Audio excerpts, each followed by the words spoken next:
It's Allie Cody, CEO and founder of Avocado Alley. I am a certified holistic nutritionist, and we focus here on healing through food and through faith. Today, we are going to talk about how reductionist theory is killing us. And maybe you think you know what I'm talking about with reductionist theory. Maybe it's all foreign to you. I am talking about how we do not look at the whole body when it comes to medicine, and how we do not look at the whole food when it comes to the food industry.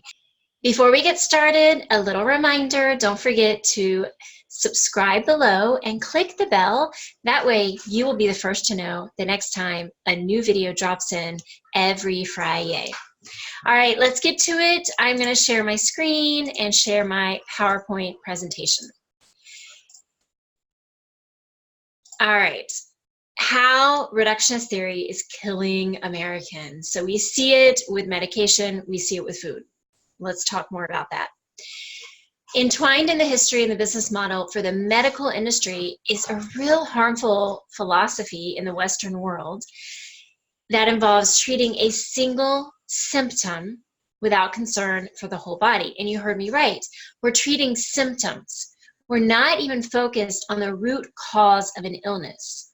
We're focused on stopping the symptoms. So it's completely, as my husband would say, completely jacked up, out of whack. It's messed up, and it's no surprise that we are in a healthcare, sick care crisis. So it's the opposite of thinking of holistic theory, where Eastern medicine practice, and think whole as in a W, whole body. And this focuses on the root of our issues. So reductionist theory is a practice on focusing on one symptom. Not only are we focused on the symptoms, but we're focused on just one at a time and treating it with disregard to the body as a whole. This really came into play in the United States in the early 1900s, and that is when big pharma started taking control over the medical colleges. And this has a lot to do with Rockefeller. You can look it up if you care to, but it changed the curriculum. So now the curriculum is more pharmaceutical focused and not focused on the whole body. And as you can see here, it even started in the late 1800s when they were selling cocaine toothache drops. Yes, your toothache went away, but now you had an addiction problem and a ton of other problems. Okay, so I'm sure you're familiar with this though. Watch any ad, any pharmaceutical ad on the television and or online, and then wait for the small text, for the fast talking warnings of every single commercial. Many of these side effects are actually worse than the original symptom. You know, and some of these antidepressant medications actually have suicide and depression as a side effect. Let's look at a popular medication, Wellbutrin, that is used to treat depression and also to help people quit smoking. What are the side effects? Drowsiness, headache, nausea, insomnia, constipation, dry mouth. Vision changes, confusion, irregular heartbeat, rashes on your skin, menstrual changes, and seizures. And I understand if someone feels the need for an antidepressant, but there's a different way to do this. And there's a way to wean off. You can talk to your doctor about that, but I can help you get to that situation. And the food that we're eating can either calm our brain, or it can kind of mess it up. It can mess up the chemical balance. So we can choose. And everyone's a little bit different, so that's why it's important to find the nutrition plan that's right for you.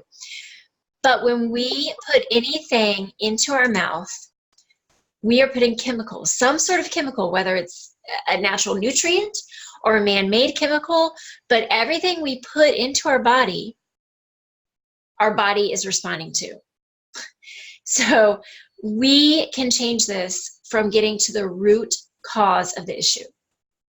All right, this is why you see a shift in advertising now, especially with the hospitals and the urgent care. In fact, here in Florida, we have Florida Hospital that recently changed to Advent Health, and they have an entire new marketing program centered around feeling whole. And while the marketing has changed, nothing has changed. I mean, there's still reductionist theory. We're still treating one symptom. Some doctors are better than others. Some are really trying to start with nutrition. But a lot of doctors don't know nutrition. And when we get nutrition advice from many of our doctors, what we don't realize is that many of them have never had a single nutrition course. So I want to share with you some of the side effects that I've experienced. If you've seen any of my presentations, you've probably heard these stories, and there's a link below in the description where you can also register for my next webinar. Click that link. If you're not available at the next session, then go ahead and register and I'll send you a replay. So I was prescribed Levaquin for a sinus infection, and again, you'll hear my whole story on the webinar. And come to find out, shortly after that, and there was a lot going on with my health at the time, shortly after that, I also experienced hamstring tendonitis behind both knees. No idea why. Well, 6 months later, I finally figured out the reason. It was the Levaquin. And around the same time, I had also been given Cleocin because I was a mess. I had the sinus infection. I was dealing with fibromyalgia pain that no one realized what it was. I was dealing with a bulging disc. I was dealing with neck pain, sciatica, plantar fasciitis. The list goes on. And then I was given the Cleocin for a bladder infection. And I developed colitis. And this is when things changed for me. Watch my webinar. I'll go more into that. Here's one of my mentors, Dr. Colin Campbell, who says, how did we get to a place where the companies that profit from our sickness are the ones telling us how to be healthy? Where the companies that profit from our food choices are the ones telling us what to eat. It's really messed up. And when we are told to eat certain foods that are deemed as nutritious,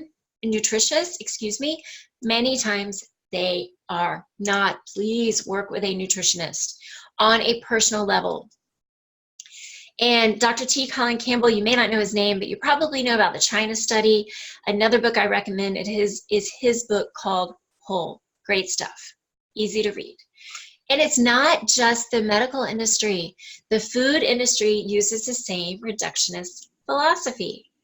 It hones in on a word in the advertising that may or may not even be in the product, or maybe there's a very small percentage in the product, and we forget about, or maybe don't know, that there are also a ton of negative, potentially dangerous chemicals that either immediately or most likely over time are slowly killing us.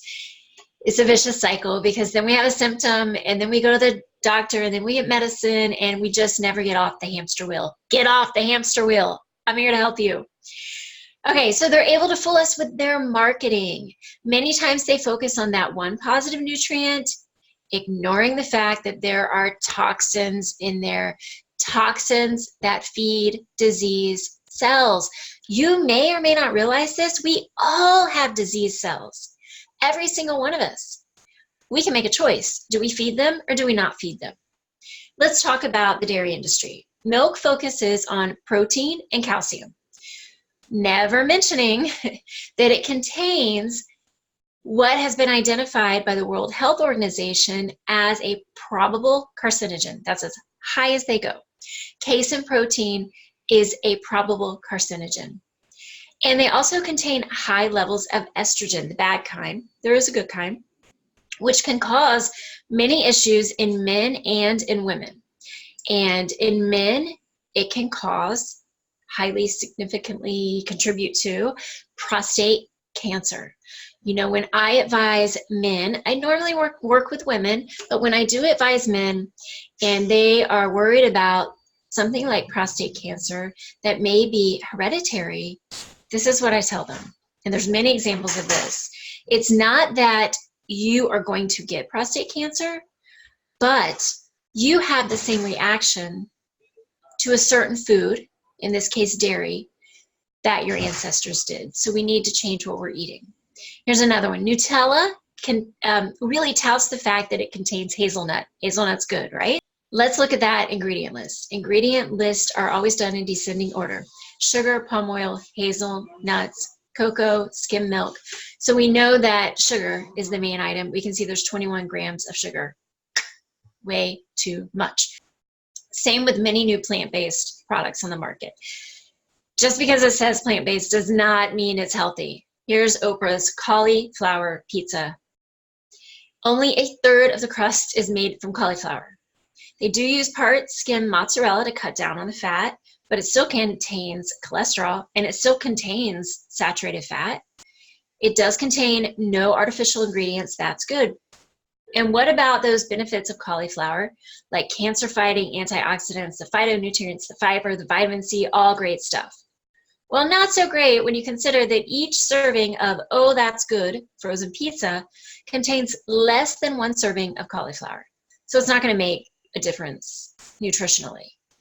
They just put some cauliflower in and they can call it cauliflower pizza. But these are just a small portion of examples from the literally thousands and thousands and thousands of examples that we can go over. Be smart, eat real whole foods. Learn to maximize your nutrients and minimize your toxins, and learn how to eat in a way where your nutrients are actually balanced. I'm here to help. So look below. In the description, you will see that webinar link. You can register for my next session. You will see a link to my public Avocado Alley Facebook group. And then if you want more information about working hand in hand and not trying to piecemeal all of this together, really getting a customized program, then set up a complimentary call. That link is there as well. Next week, we are going to talk about how stressing about food is making you sick. We definitely want to eat healthy, but as I tell my clients, you can eat perfectly, and if you're stressing about it, you're not going to reap those health benefits. We want to relax about the food, but we also want to get in a situation where we're not confused. We want to be a nutrition boss, and I'm here to help you do that. So stay tuned for next week. Or get in touch with me. Let's set up a call, see if you want to go into my program. Either way, I am here for you, my friend. Have a wonderful, wonderful day. Bye, love.